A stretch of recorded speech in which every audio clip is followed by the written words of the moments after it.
삼성전자에 이번에 이제 파업 이슈가 이 사회적으로 상당히 좀 이슈가 됐잖아요. 네네.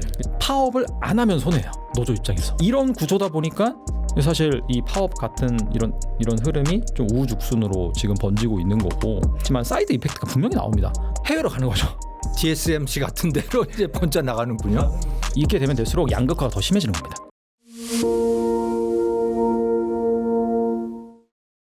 자, 이번에는 이제 한국 경제 전체에 대해서 좀 말씀을 청해 듣겠습니다. 자, 삼성전자 총파업 하는 거 가지고 정말 사람들이 관심도 많았고 걱정도 많이 했고, 그런데 그래도 뭐 마무리는 잘 됐어요. 네. 앞으로 이거 어떻게 해야 될 것 같습니까? 이게 문제가 근데 네. 지금 그 기사 보셨는지 모르겠는데 네. 카카오도 이제 총파업. 예, 그러니까 다른 데로 쫙 퍼져나갈 것 같아요. 이미 퍼져나가고 있는 분위기 같아요. 뭐 삼성 전기도 한다 그러고 뭐 네. 다른 대기업들도 한다 그러고. 그래서 이게 또 결국에는 또 미국에 투자할 수밖에 없는 이유가 여기서도 나오긴 하거든요. 근데 저는 개인적으로 제가 생각하기에는 노조분들이 나쁜 사람은 아니에요. 그러니까 사실 우리 보면 대한민국 정서를 보면은 노조 욕하는 그런 정서가 있거든요. 노조 사람이 비판하고. 나쁘게 하겠습니까? 그러니까 그럼 뭐가 문제냐? 네. 우리나라 노동 시스템이 문제예요. 네. 그러니까 노동법이 문제입니다. 결국에 봤을 때. 네. 그러니까 저도 사실 그냥 예전에는 그렇게 깊게 생각 안 했는데 네. 저도 사실 간접적으로 투자를 하고 있어가지고 삼성전자에 네. 이번에 이제 파업 이슈가 이 사회적으로 상당히 좀 이슈가 됐잖아요. 네. 찾아봤는데 찾아봤는데 OECD 국가 중에서 우리나라만 파업 시에 대체 근로가 불가합니다. 그렇죠. 네네. 그렇죠. 그 이유가 파업권 권리가 훼손이 된다. 파업할 수 있는 권리가 그러니까 한마디로 낮아지기 때문에 이게 힘을 못 쓰기 때문에 사측에서는 대체 인력을 쓸 수가 없어요. 그러니까 다른 나라들 같으면 노조가 파업을 한다. 그래서 파업을 하더라도 사용자가 다른 근로자들을 대체해서 공장을 돌릴 수 있는 거죠. 그렇죠. 우리나라는 그게 불가능한 거고. 미국은 완벽하게 그렇게 할 수가 있고 네. 유럽이나 일본 같은 경우엔 제한적으로 할 수가 있습니다. 네. 보니까요. 네네. 우리나라만 안 돼요, 그게. 원칙적으로. 그러니까 우리나라 되는 거는 버스, 그러니까 교통, 물류, 뭐 가스, 그러니까 우리나라의 기본적인 되게 공공재 성격에 있는 품목만 대체 근로가 됩니다. 네. 한 50%만. 네. 파업 뭐 근로자의 그렇구나. 50%만 대체 근무가 되고 나머지는 그게 안 돼요. 그러니까 사용자의 권리라고 하는 건 거의 없습니다. 그런 상태인 거죠. 그리고 이제 뭐 예를 들어서 우리나라는 사실 기업하기가 상당히 좀 어려운 게 뭐냐면은 뭔가 기업 경영 활동하면서 법적으로 문제가 생기면은 거의 대부분 형사처벌입니다. 그러게요. 형사 조항이 거의 한 350 몇 개가 있어요. 네. 그리고 그래서 이 노동법 이 파업 관련해서도 사측에 뭔가 법적으로 어기면은 형사처벌 받는 경우가 많습니다. 근데 반대로 이 노조 측은 받는 경우가 거의 없어요. 예. 여태까지 통계를 보면은 그런 것도 네. 있고, 그 다음에 그 사업 뭐 현장 점거라든지 이런 것도 다 법적으로 허용을 해줘요. 파업하고 나서. 네. 그러니까 중요한 생산 시설 같은 경우에 안 되긴 하는데 뭐 사무실이라든지 뭐 점거라든지 이런 것도 네. 보면은 법적으로는 가능합니다. 근데 이게 사실 어떻게 보면은 기업의 재산이고 사실 어떻게 보면 그 거기 투자한 주주의 몫이거든요. 주주 거잖아요. 기업이라고 하는 게 기본적으로 주주 거죠. 근데 그 노동자들이 그거를 점거를 해도 법적으로 괜찮습니다. 그러니까 네. 주주권을 어떻게 보면 침해하는 건데. 네. 그러니까 결론은 뭐냐면은 파업을 안 하면 손해예요. 노조 입장에서. 노동자분들 입장, 근로자분들 입장에서는 파업이라고 하는 거는 밑져야 본전인 거군요. 그렇죠. 말하자면. 뭔가 큰 액션을 취할 때는 리턴이 있고 리스크가 있어야 되는데 네. 두 개를 고려해서 이거 고민을 하다가 결정을 하거나 네. 이렇게 해야 되는데 이거는 리스크는 거의 없고 리턴만 있는 거죠. 어떻게 보면은. 예.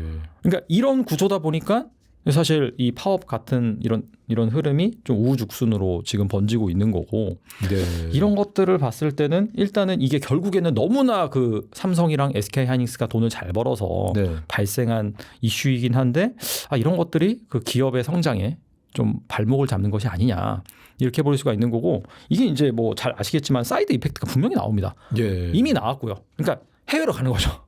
다른 나라로 그렇죠. TSMC 같은 데로 이제 번져 나가는군요. 가는 곳 솔직히 지금 뭐 트럼프 대통령 같은 경우에도 미국에다 투자해라 지금 뭐 거의 뭐 반강제적으로 하자고 하잖아요. 미국에서 오라 그러겠네요, 이제. 그렇죠. 그리고 사실 경영자들 입장에서는 뭐 상당히 말이 되는 거죠. 미국 가서 하면 그런 문제가 상당히 줄어들 테니까. 네. 네.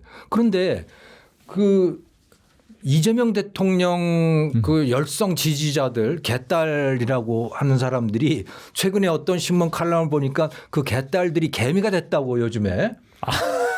그래서 이재명 대통령을 따라서 이제 주식 투자를 하게 됐대요. 그 네네. 개딸들이. 네. 근데 이제 그 노조가 그렇게 하니까 이 사람들이 상당히 당황을 하는 거예요. 그러니까 이게 어떻게 보면 좀 주주의 이익을 침해하니까. 그렇죠. 네.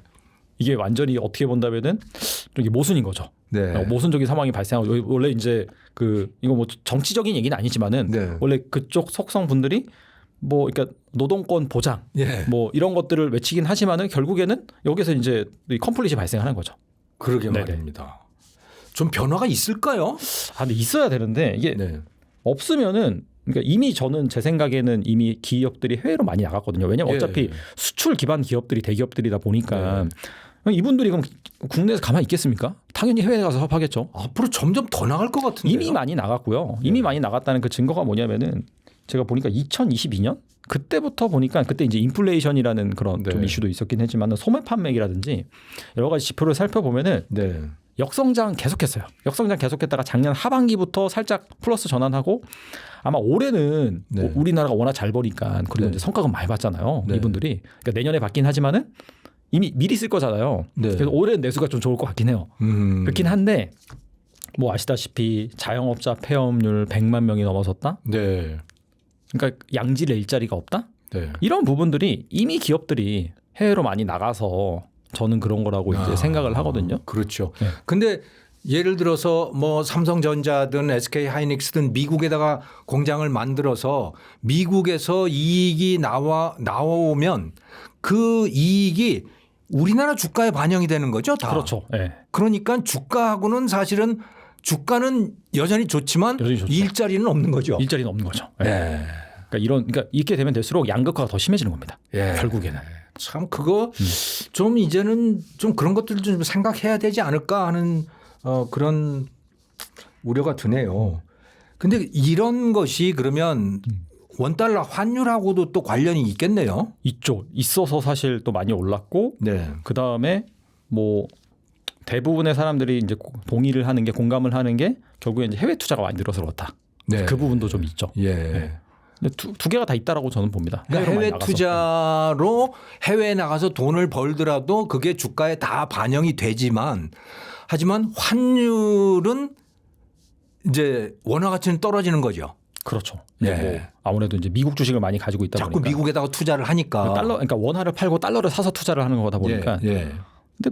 근데 저는 뭐 환율이 높아지는 게 그렇다고 해서 뭐 우리나라 경제 그렇게 치명적이냐라고 봤을 때는 네. 뭐 그렇게 생각하지는 않는데 네. 왜냐하면 이게 속도가 중요한 것 같습니다. 저는. 그러니까 사실 글로벌 금융위기 때 IMF 때 보면은 순식간에 막 1,000원에서 1,500원 가고 막 1,000원에서 2,000원 가고 이제 그래서 이제 문제가 된 거잖아요. 네네.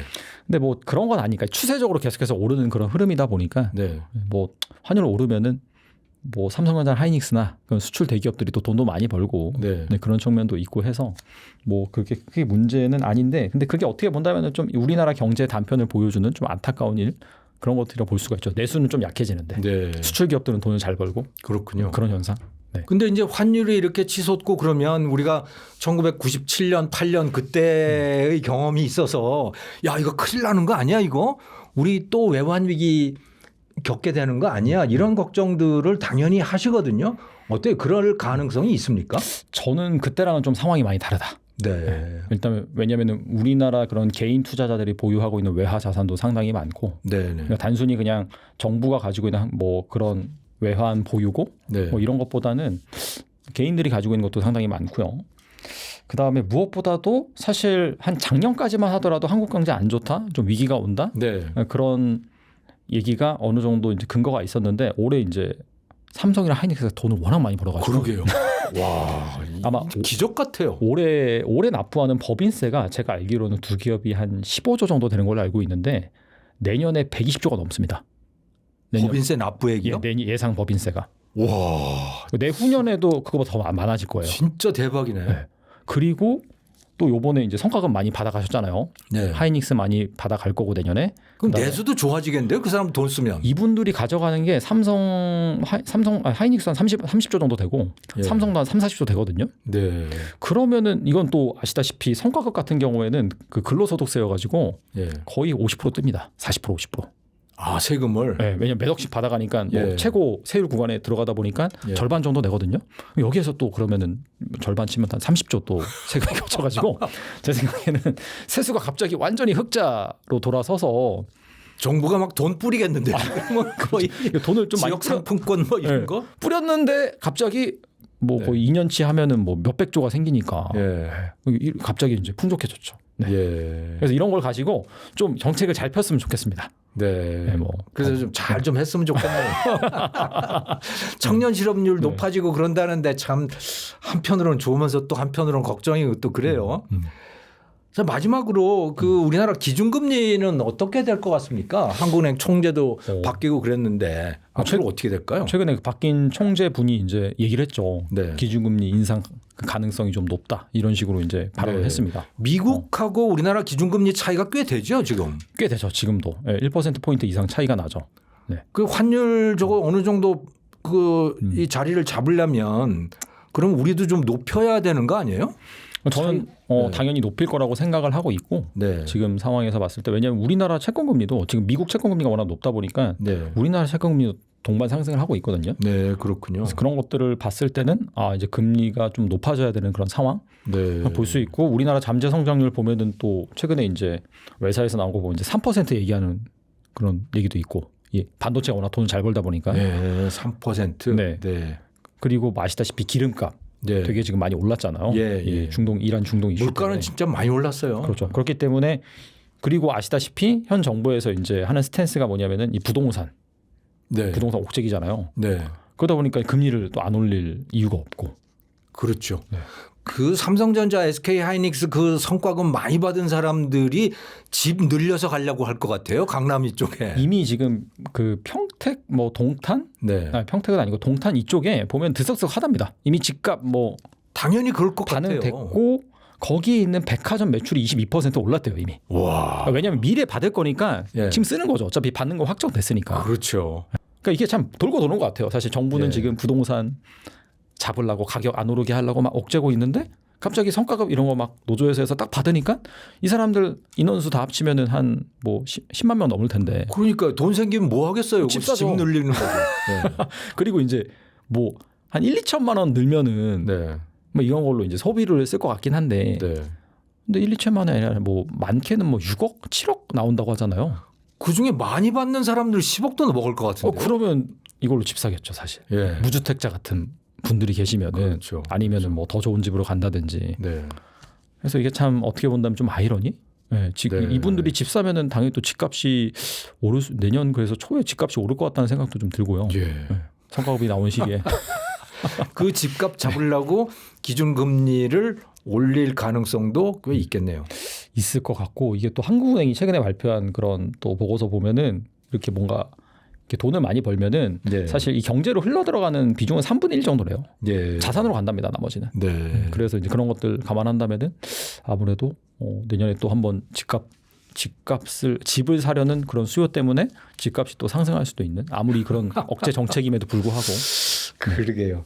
하긴 거기다가 요즘에 그 전쟁 나고 뭐 그래서 해외 여행도 가기도 쉽지가 않을 텐데 네. 그 많이 생긴 그 돈을 다 어디다 쓸까 생각하면 결국 집 늘릴 수밖에 없을 것 같은데요. 네, 저도 그렇게 생각을 합니다. 네. 네.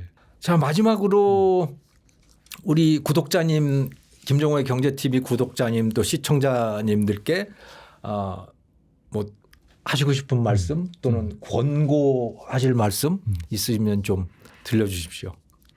네, 오늘 뭐 주식 투자 그리고 뭐 한국 경제 또 뭐 미래에 대해서 좀 다뤄봤는데 뭐 우리나라 주가 많이 올랐다 하더라도 뭐 여전히 삼성전자, SK하이닉스 이 반도체 초황 특수 때문에 뭐 앞으로도 돈을 더 잘 벌 것 같고 그런 관점에서 제가 말씀드렸던 그 기준을 가지고 투자할 때 판단을 하시면 좋을 것 같고요.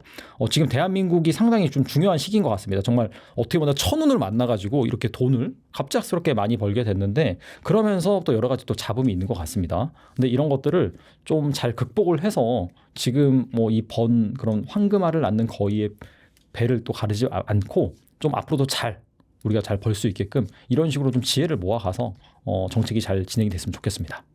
네, 감사합니다. 오늘 이래학 이사님 모시고 오늘 아주 귀한 말씀, 생활에 직접 도움이 되는 말씀들을 청해 들었습니다. 오늘 나와주셔서 감사합니다. 감사합니다. 여러분 시청해 주셔서 감사합니다.